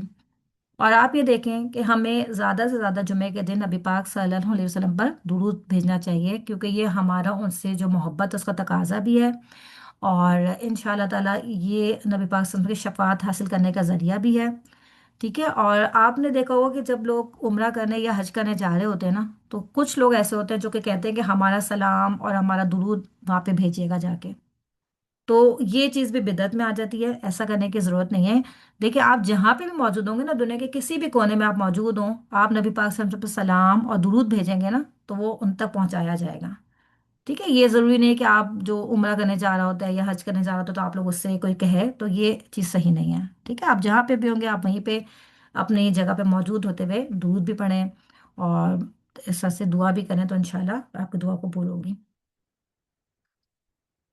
جیسے کہ ابھی میں آپ کا سن رہی تھی عقیدے کی کلاس میں بھی آپ لوگ کی یہی بات ہو رہی تھی نا، کہ لوگ جو بتوں کو ایک ذریعہ بنایا کرتے تھے نا، کہ یہ بتوں کو تو نہیں پوچھتے تھے وہ لوگ بھی، لیکن وہ کہتے تھے کہ یہ اللہ تعالیٰ سے ہمارا قرب کا ذریعہ ہے۔ اللہ تعالیٰ تو آپ سے یہ کہتے ہیں کہ میں تو تمہاری شہرک سے بھی قریب ہوں، ہے نا۔ اللہ تعالیٰ تو کیا کہتے ہیں کہ اپنے بندوں سے کہیں کہ مجھے پکاریں، استجب لکم، کہ میں ان کو جواب دیتا ہوں، کہ وہ مجھے پکاریں میں ان کی پکار کا جواب دیتا ہوں۔ تو یہ تو ہماری کمزوری ہے کہ ہم نے اپنے اور اللہ کے درمیان خام خواہ کے جو ہے نا مزید کچھ رکاوٹیں ڈال دی ہیں۔ اللہ تعالیٰ تو ہمارے اتنے قریب ہے کہ ہم سے ہماری ماں باپ بھی ہم سے اتنا قریب نہیں ہے جتنا اللہ تعالیٰ ہم سے قریب ہے، تو ہمیں تو مزید بیچ میں کوئی اور جو ہے نا کنیکشنز بنانے کی ضرورت ہی نہیں ہے، ڈائریکٹ اللہ تعالیٰ سے ہم سب کو اپنا کنیکشن انشاءاللہ اللہ تعالیٰ ہمیں توفیق دے کہ ہم ڈائریکٹ اللہ سے اپنا کنیکشن بنائیں، ڈائریکٹ اللہ سے مانگیں، ہم کیوں کسی کو بیچ میں ڈالیں؟ ٹھیک ہے، تو جمعے کے دن اہتمام کرنا چاہیے کہ زیادہ سے زیادہ درود بھیجیں آپ. اور یہ وہ دن ہے جس دن گناہوں کو مٹایا دیا جاتا ہے، یعنی کہ معاف کر دیا جاتا ہے، یعنی یہ دن گناہوں کے لیے کفارہ بن جاتا ہے. ٹھیک ہے، اس کے بارے میں جو حدیث آپ کے پاس، اس میں اس کا مفہوم ہے کہ جس نے وضو کیا اور اچھا وضو کیا اور پھر وہ جمعے کی نماز ادا کرنے کے لیے آیا، استماع کیا، خاموشی کے ساتھ سنا اور خود بھی خاموش رہا، اس کے گناہ ایک جمعے سے لے کر دوسرے جمعے تک معاف کر دیے جاتے ہیں، اور 3 دن مزید اضافے کے ساتھ. اسی طرح سے جمعے کے دن کو شاہد بھی کہا گیا ہے قرآن میں. ٹھیک ہے، سورۃ البروج میں جو آتا ہے نا، شاہد و مشہود کی قسم، اس پہ کہتے ہیں کہ شاہد سے مراد جمعے کا دن ہے.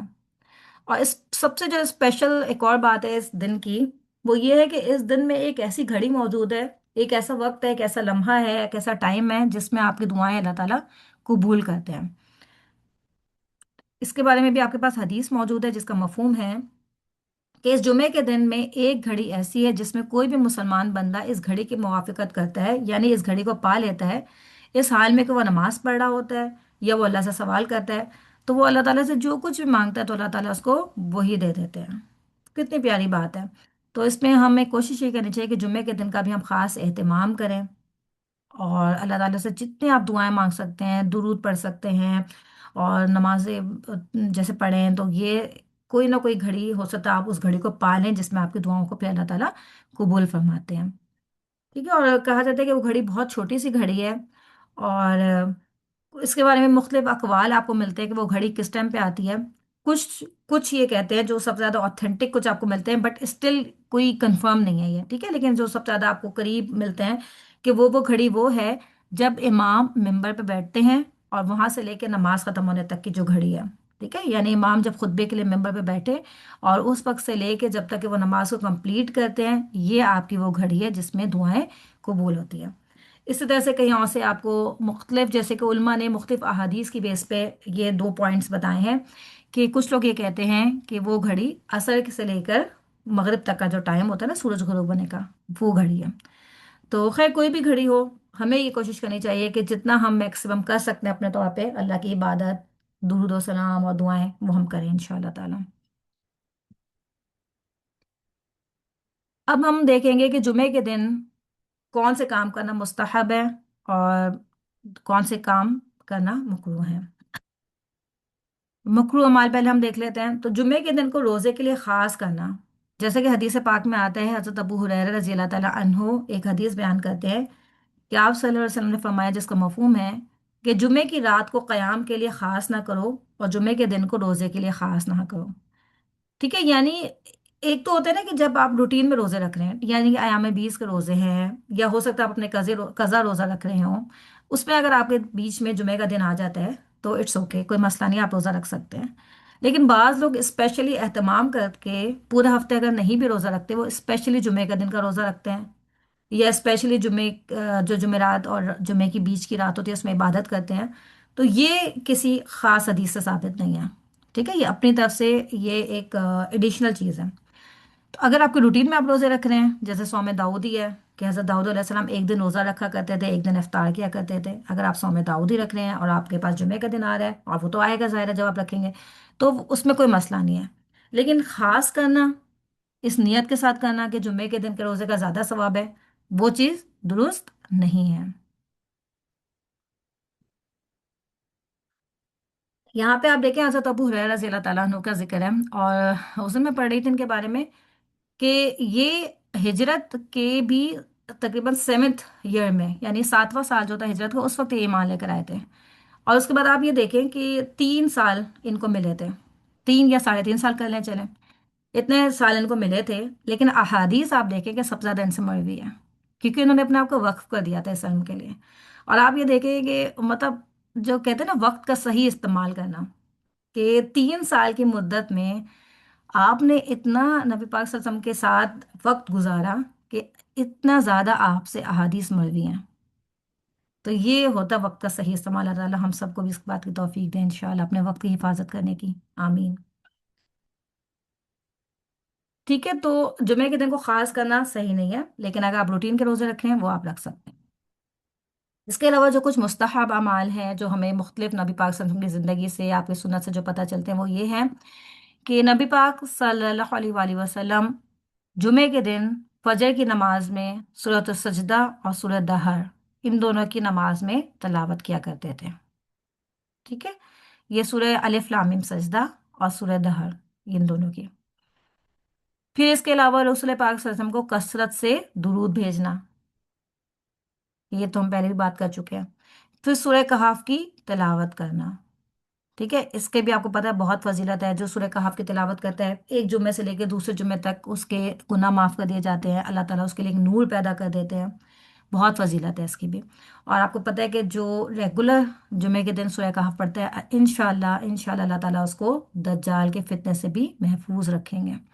और इंशाल्लाह जब आप इसको हर हफ्ते पढ़ना शुरू करेंगे ना, शुरू में आप तो अल्हम्दुलिल्लाह पढ़ते होंगे आप लोग, बहुत से लोग, लेकिन कुछ लोगों को सूरह कहाफ पढ़ना मुश्किल लगती है क्योंकि मोर देन हाफ पारा है। तो उनके लिए बेहतरीन टिप यही है कि आप जब इसको हर हफ्ते पढ़ना शुरू करेंगे ना, तो एक कुछ ऐसे के बाद ऐसा होगा कि आपके ये आपको पता है जो चीज़ आप रिपीटेडली पढ़ रहे होते हैं, फिर उसकी अदायगी आपके लिए आसान हो जाती है। तो ऐसा ऐसा करके आपके लिए पढ़ना बहुत आसान हो जाएगा, फिर आपको मुश्किल नहीं लगेगा। और अगर कभी मुश्किल लगता भी है ना, तो आप इसके फवाइद पे गौर कर लें कि अल्लाह ताला ने कितनी फजीलत दी है इस सूरत के लिए, कितने, मतलब देखिए, दज्जाल का फितना एक ऐसा फितना है कि हर नबी ने अपनी कौम को उस फितने से डराया है।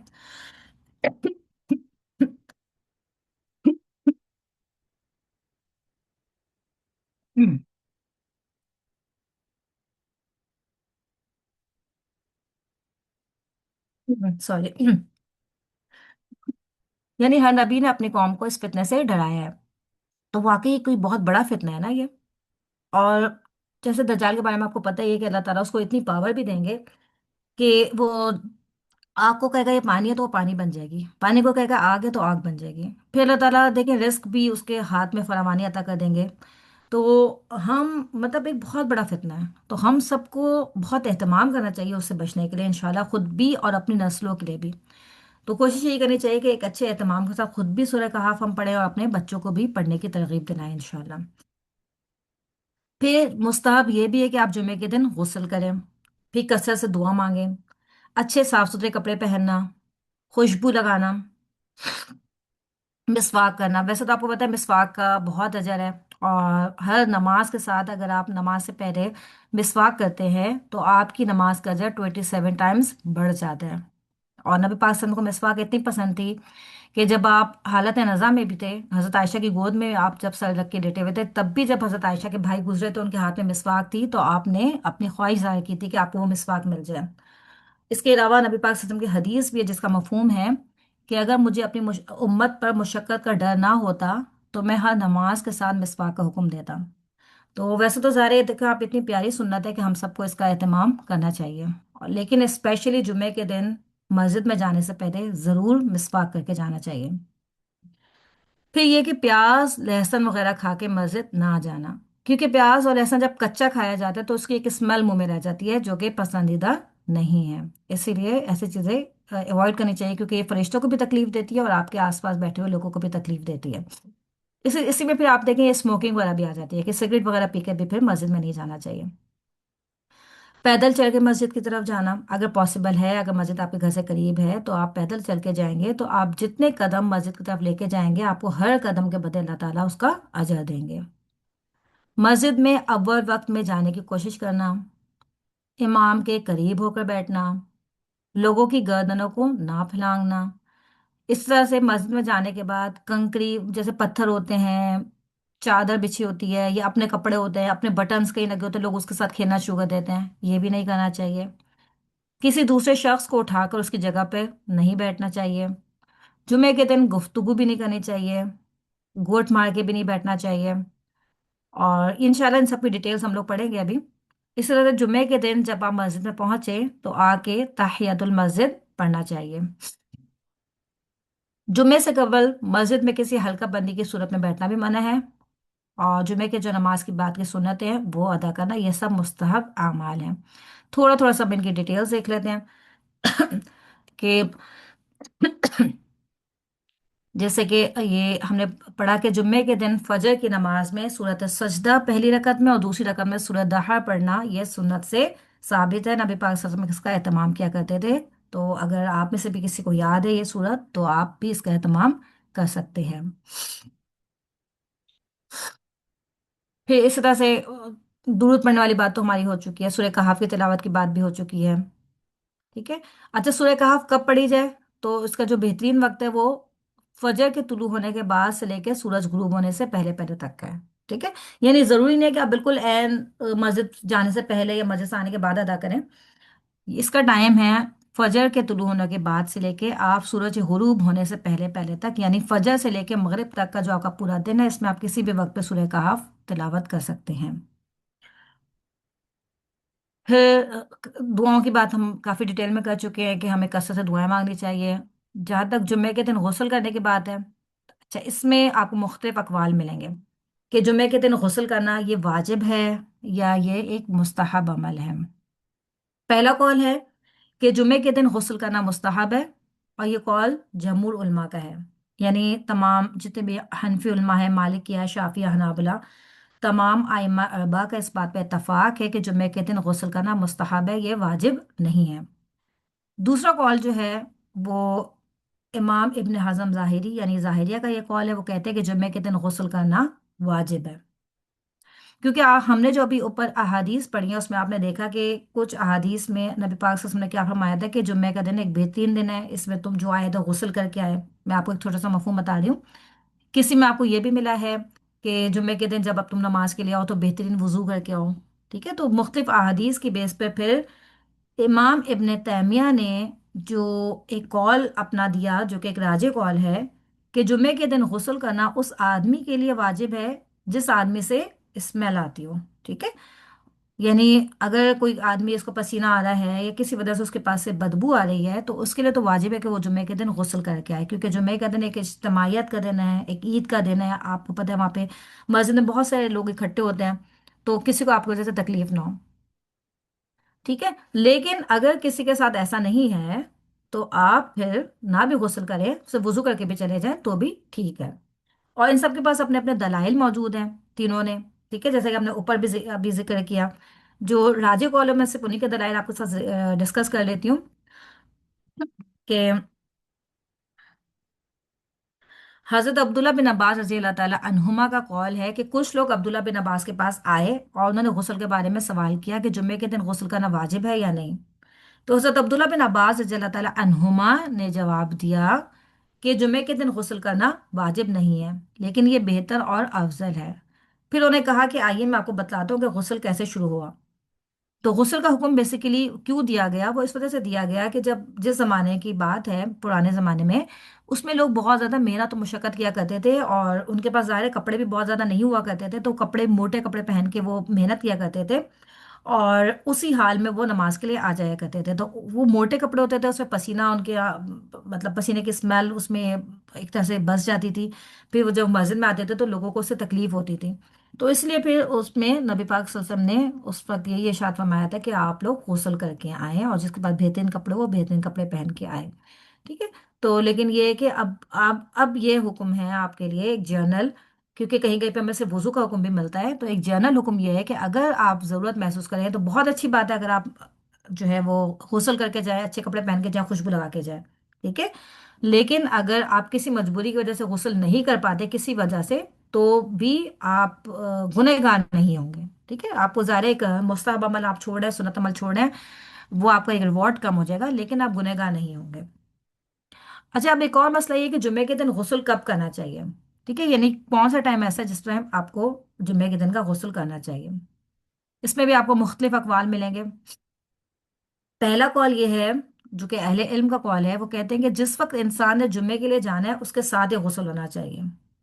यानी वो ये कहते हैं, इमाम मालिक का बेसिकली कॉल है, वो ये कहते हैं कि जब आपने जुम्मे का, जैसे कि जुम्मे अगर आपका 1 बजे स्टार्ट हो रहा है तो आप जस्ट उसके जाने से पहले पहले ही गुस्ल करके जाएं।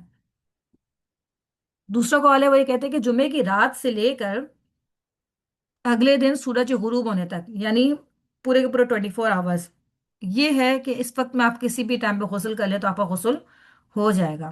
क्योंकि वो ये कहते हैं कि गुस्ल का ना नमाज के साथ कोई ताल्लुक नहीं है। वो कहते हैं कि गुस्ल का ताल्लुक जुमे के दिन के साथ है, तो जुमे का दिन तो मगरिब के बाद से शुरू हो जाता है, दूसरे दिन मगरिब तक रहता है, तो आप कभी भी गुस्ल कर ले तो आपको गुस्ल हो जाएगा। लेकिन जो तीसरा कॉल है, जो कि राजे कॉल है, वो ये कहते हैं कि फजर के तुलू होने से लेकर जुमे की नमाज तक का टाइम होता है। ठीक है, यानी कि जो है वो जब आपकी फजर तुलू हो जाए उस वक्त आप उसके बाद से लेकर जो आपकी जुमे की नमाज है उस वक्त तक आप किसी भी टाइम पे गुस्ल कर सकते हैं। ठीक है, अब इनके पास अपने अपने दलाइल भी मौजूद है, लेकिन मैं सिर्फ जो राजे कॉल वाले हैं सिर्फ उनका दलाइल आपके साथ डिस्कस करूंगी कि आप सल्लल्लाहु ने फरमाया जब तुम्हारा कोई एक जुमे के लिए आए तो उसे चाहिए कि वो गुस्ल करे, यानी असल गुस्ल जुमे की नमाज के लिए है। ठीक है, यानी जुमे का जो गुस्ल का ताल्लुक है वो बेसिकली नमाज के साथ है। जब हुक्म भी दिया गया था तो वो भी इसी वजह से दिया गया था, तो बेहतर यही है कि आप नमाज से पहले पहले गुस्ल कर लें। अब एक और बड़ा अहम मसला है यहाँ पे, शायद ये मसला हमने कभी सोचा भी नहीं होगा लेकिन यहाँ पे ये एक अहम मसला है कि अगर किसी आदमी के लिए जुमे के अलावा किसी और चीज़ का गुस्ल करना भी लाजिम है, ठीक है, तो जुम्मे के दिन क्या वो दो गुस्ल करे या सिर्फ एक गुस्ल उसको किफायत कर जाएगा। मसलन कि कोई औरत है जो कि हाइज़ है, ठीक है, अब वो इत्तेफाक से अपने हैज से जो फारिग हुई है वो भी फ्राइडे के दिन ही फारिग हुई है। ठीक है, अब उसको अपने हैज से पाकी का भी गुस्ल करना है और जुम्मे का भी गुस्ल करना है, तो वो क्या करे? क्या वो एक ही गुस्ल कर ले जुम्मे के लिए भी और हैज से पाकी के लिए भी, या वो अलग अलग गुस्ल करे? ठीक है, तो ये एक अहम मसला है, शायद हमने, वही मैं कह रही हूँ, कभी हमने इतना सोचा भी नहीं होगा इस मसले के बारे में। तो इसमें इसमें मैं आपको थोड़ा सा इसके डिटेल्स में बताती हूँ कि इसमें यह है कि अगर जो सब जिसमें मुत्तफिक है वो ये कि अगर किसी आदमी के ऊपर दो गुस्ल लाजिम है और उसने अगर दोनों के लिए अलग अलग गुस्ल कर लिया तो ये तो बहुत अच्छी बात है, जाहिर है दोनों के लिए उसने अलग अलग गुस्ल कर लिया। अच्छा, लेकिन अगर किसी आदमी के ऊपर दो गुस्ल वाजिब हैं, जैसे कि या तो कोई हाइजा औरत है जो कि पीरियड से उसी दिन फारिग हुई है, या फिर जनाबत का गुस्ल करना है। ठीक है, अब जनाबत का गुस्ल करना है और जुम्मे का भी गुस्ल करना है, अब दो गुस्ल आपके ऊपर वाजिब हो गए। वाजिब तो खैर नहीं है जुम्मे के दिन का गुस्ल, लेकिन एक जनाबत का गुस्ल आपने करना है और आप एक सुन्नत पूरी करके आप जुम्मे का गुस्ल भी करना चाहते हैं। तो अब अगर आपने गुस्ल करने से पहले दोनों की नियत कर ली, ठीक है, जब आप बात लेने गए और आपने उससे पहले दिल की नियत है, ठीक है, इसमें अल्फाज कोई भी नहीं है, आपने दिल से ये नियत कर ली कि मैं जो गुस्ल करने जा रही हूँ ये मेरे लिए मेरे हैज का भी गुस्ल है और मेरे जुम्मे के दिन भी गुस्ल है, तो भी इंशाअल्लाह ताला ये गुस्ल आपकी दोनों चीज़ों के लिए किफ़ायत कर जाएगा। ठीक है, और ये इसमें ऑलमोस्ट तमाम ही उल्मा का इत्तफाक है, तमाम फुक़हा का इत्तफाक है कि ऐसे अगर वो कर लेता है तो उसके लिए दोनों गुस्ल के लिए एक ही गुस्ल किफ़ायत कर जाएगा। ठीक है, अब मसला ये है, जो इख्तिलाफ है बेसिकली वो इस बात पर है कि गुस्ल किया और नियत सिर्फ एक गुस्ल की तो अब वो दूसरे के लिए काफी होगा या नहीं होगा? यानी इंसान जब गुस्ल करने जा रहा था तो उसने सिर्फ एक गुस्ल की नियत की, दूसरे की उसने नियत ही नहीं की, तो क्या दूसरा उसमें शामिल हो जाएगा या नहीं हो जाएगा? ठीक है, अच्छा, इसमें जो जमहूर का कॉल है वो कहते हैं कि ये उसको काफी हो जाएगा, और जो दूसरा कॉल है वो कहते हैं इसको किफायत नहीं करेगा। देखिए, इसमें जो राजे कॉल है वो ये है कि अगर जो आप गुस्ल करने जा रहे हैं वो फर्ज गुस्ल है, ठीक है, वाजिब गुस्ल है, फर्ज या वाजिब है, कौन सा होता है वो, हैज या जनाबत का। अगर तो जब आप गुस्ल करने जा रहे थे और आपने नियत ये कर ली कि ये मैं अपने फर्ज गुस्ल की नियत कर रही हूँ, यानी अगर आपने दोनों नियत करना आप भूल गए, ठीक है, आपको नहीं जहन में रहा कि मुझे आज जुम्मा भी है तो मुझे जुम्मे की भी नियत कर लेनी चाहिए, आपने नहीं की और आप सिर्फ अपने हैज की या जनाबत या गुस्ल की नियत कर ली, तो जो सुन्नत है जुम्मे के दिन का गुस्ल वो खुद ब खुद इसमें शामिल हो जाएगा। ठीक है, वो खुद ब खुद इसके अंदर शामिल हो जाएगा, यानी जो छोटी चीज़ है वो बड़ी चीज़ के अंदर दाखिल हो जाएगी। लेकिन अगर आपने जो है वो जुम्मे के दिन की नियत कर ली और अपने हैज की या जनाबत गुस्ल की नियत नहीं की, तो फिर ये गुस्ल आपको किफ़ायत नहीं करेगा उसके लिए। ठीक है, यानी अगर आपने छोटी चीज़ की नियत कर ली तो बड़ी चीज़ इसके अंदर शामिल नहीं होगी, बड़ी चीज के अंदर छोटी चीज शामिल हो जाएगी। तो कभी ऐसा हो, और वैसे अमूमन ऐसा ही होता है कि जब हम हैज या जनाबत होती है तो हम उसकी नियत तो हम करते ही हैं ना, अल्हम्दुलिल्लाह, ये भी आप देखें अल्लाह की तरफ से एक आसानी है कि हम उसकी नियत तो करते ही हैं, हमें पता ही होता है कि हम उससे पाकी हासिल करने जा रहे हैं।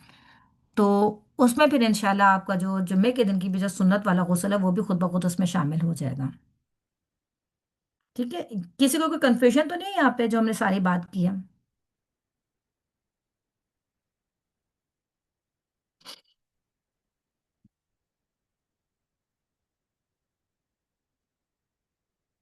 अच्छा, अल्हम्दुलिल्लाह। तो बेसिकली अगर मैं इसको आपको समराइज करके बताऊं तो वो क्या है कि दोनों के लिए अगर अलहदा अलहदा यानी सेपरेट गुस्ल आप करें तो ये तो बहुत अच्छी बात है। ठीक है, अगर एक ही गुस्ल करें और दोनों की नियत कर लें तो ये एक गुस्ल भी आपके दोनों से किफायत कर जाएगा। अगर आपने एक गुस्ल किया और एक ही नियत की, ठीक है, तो फिर आप जनाबत या हैज की नियत करें तो जुम्मे की जो है आपको खुद ब खुद उसमें शामिल हो जाएगी। और अगर आपने जुम्मे के दिन गुस्ल की नियत कर ली लेकिन जनाबत और हैज के गुस्ल की नियत नहीं की तो आपको ये गुस्ल आपकी जनाबत या हैज के लिए किफायत नहीं करेगा, बल्कि उसके लिए आपको दूसरा गुस्ल करना पड़ेगा। ठीक है, तो ये एक सिंपल सी चीज़ है। ये इंशाल्लाह आइंदा से जब कभी इस तरह सा मौका आए तो कोशिश ये करें कि आप दोनों चीज़ों की नियत कर लें, एक ही गुस्ल में आप दोनों की नियत कर लें तो इंशाल्लाह आपको दोनों का ही अजर मिल जाएगा। ठीक है, तो आज बेसिकली जो हमने पढ़ा वो जुमे के अहकामात के बारे में हमने जाना चीज़ें। एक तो हमने थोड़ा सा हमने रिवाइज किया तरावी वगैरह के बारे में, और जमात की नमाज के बारे में हमने थोड़ा सा रिवाइज किया, ईद की नमाज के बारे में हमने कुछ बातें समझी जानी, और फिर हमने जुमे के दिन के अहकामात के बारे में जाना कि जुमे का दिन क्यों इतनी अहमियत का हामिल है, उसकी खुसूसियात हमने देखी। और उसके बाद ये कि अब हम जो डिस्कस कर रहे हैं वो जुम्मे के दिन के जो मुस्तहब आमाल हैं हम वो डिस्कस कर रहे हैं। ठीक है, अभी वो हमारे कंप्लीट नहीं हुए हैं, इंशाल्लाह हम इसको नेक्स्ट क्लास में मजीद कंटिन्यू करेंगे कि जुम्मे के दिन के कौन से अमाल हैं जो कि मुस्तहब है और कौन से वो अमाल हैं जो कि मकरूह हैं, वो नहीं करने चाहिए। अभी थोड़ा सा हमारे पास टाइम है तो हम इसको आगे कंटिन्यू कर लेते हैं। किसी का कोई सवाल है तो आप लोग पूछ सकते हैं, वरना हम इसको आगे फिर लेके चलते हैं इंशाल्लाह।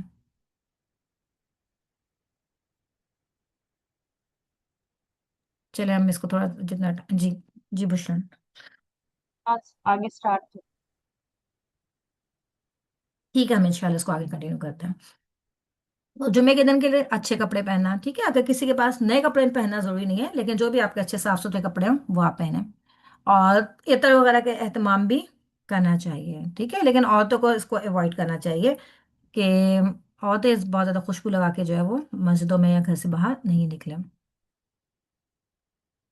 और वाइट कलर जो बेसिकली पसंदीदा है, ठीक है, वाइट कलर का हदीस में भी जिक्र आता है सर से कि लोगों सफेद कपड़े पहना करो इसलिए कि ये तुम्हारे बेहतरीन लिबास में से है, और तुम मुर्दों को इसी में कफन दिया करो। लेकिन आपको पता है कि दो लोग ऐसे हैं जिनके लिए खुशबू लगाना सही नहीं है, यानी वैसे तो अल्लाह अल्लाह के रसूल ने फरमाया है कि खुशबू लगा के आओ, और आपको पता है कि आप सबको खुशबू बहुत पसंद भी थी, आपको खुशबू का जो तोहफा था हदिया वो भी बहुत पसंद था। लेकिन दो लोग ऐसे हैं जिनके लिए खुशबू लगाना मना है। एक तो जो आपका महरम होता है यानी एहराम की हालत में, हालत एहराम वाले बंदे को उसको खुशबू लगाना मना है, भले वो जुमे का दिन ही क्यों ना आ जाए, उस दिन भी उसको खुशबू नहीं लगानी चाहिए। और इसी तरह से औरतों को भी खुशबू लगाना मना है। ठीक है, उनको भी अवॉइड करनी चाहिए खुशबू लगा के मस्जिद में आना या घर से बाहर निकलना। इसके बाद मिसवाक की बात है। ये तो हम इसके बारे में पहले भी डिस्कस कर चुके हैं कि मिसवाक से आपकी नमाज का अजर भी बढ़ जाता है, और ख़ास तौर पे जुमे के दिन मिसवाक का एहतमाम करना चाहिए। अच्छा, इसके बाद जो बात है वो वही कि इंसान जब जुमे की नमाज के लिए आए तो वो ऐसी चीज़ों को अवॉइड करे जिससे तकलीफ होती है फरिश्तों को भी और दूसरे लोगों को भी, यानी कि कच्ची प्याज या लहसुन खा के आना, ये स्मोकिंग करके आना, ये सब चीज़ें जो है वो पसंदीदा नहीं है। फिर ये कि जुमे के दिन पहले वक्त में मस्जिद पहुंचने की कोशिश करनी चाहिए, क्योंकि इसके बारे में भी बहुत प्यारी हदीस आपको मिलती है जिसका मफहूम है कि जब जुमे का दिन होता है तो मस्जिद के तमाम दरवाजों पर फरिश्ते बैठे होते हैं और वो आने वालों के नाम लिखते चले जाते हैं। फिर जिस वक्त इमाम साहब आते हैं इस वक्त फरिश्ते अपने सहीफे लपेट लेते हैं, ठीक है, और इमाम को खुतबा सुनना शुरू कर देते हैं। तो इसके बाद फिर एक और हदीस भी आपको मिलती है जिसका मफहूम है कि जिसने जुमे के दिन गुस्ल किया, जनाबत वाला गुस्ल, फिर वो मस्जिद की जानिब गया, गोया कि उसने ऊँट की कुर्बानी दी, यानी जो शख्स सबसे पहले मस्जिद में पहुंचता है उसके लिए जो अजर लिखा जाता है वो ऐसा है जैसे कि उसने एक ऊंट की कुर्बानी दी। जो उसके बाद आया दूसरी घड़ी में गया उसने ऐसा है जैसे कि गाय की कुर्बानी दी। जो तीसरी घड़ी में गया उसने उसके लिए ऐसा जैसे उसने मेंढे की कुर्बानी दी, फिर या दुम्बे या बकरे, या कुछ भी आप देख लें कि मेंढा दुम्बा बकरा सब एक ही लेवल के होते हैं।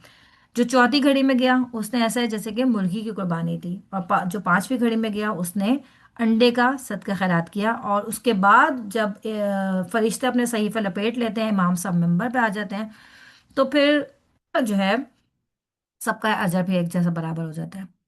تو جو پہلے گیا اس کا بیسیکلی ہوتا کہ مطلب یہ اس بات کی شوئیں گے کہ اس کا جو دل ہے وہ مسجدوں میں لگا رہتا ہے نا، اور ایسے شخص کے لیے ظاہر ہے بہت زیادہ خوشخبری ہے جس کا دل مسجد میں لگا رہتا ہے۔ ٹھیک ہے، تو کوشش یہی کرنی چاہیے اپنے جینٹس کے، ہم اس بات کا اہتمام ان کے لیے کریں کہ وہ جلد سے جلد مسجد میں پہنچا کریں انشاءاللہ تعالی۔ اسی طرح سے جمعے کے لیے پیدل چل کر مسجد میں آنا اور سوار نہ ہونا، ٹھیک ہے، اگر آپ کو سواری کی ضرورت نہیں ہے، آپ ہیلدی ہیں، صحیح ہیں، آپ کے لیے موسم بھی اچھا ہے، سب کچھ فیزیبل ہے، مسجد بھی بہت زیادہ دور نہیں ہے، تو آپ کے لیے بہتر ہے کہ آپ پیدل چل کے مسجد جائیں، کیونکہ جتنے آپ قدم لے کے جائیں گے آپ کو ہر قدم کے بدلے جو ہے وہ ثواب ملتا رہے گا۔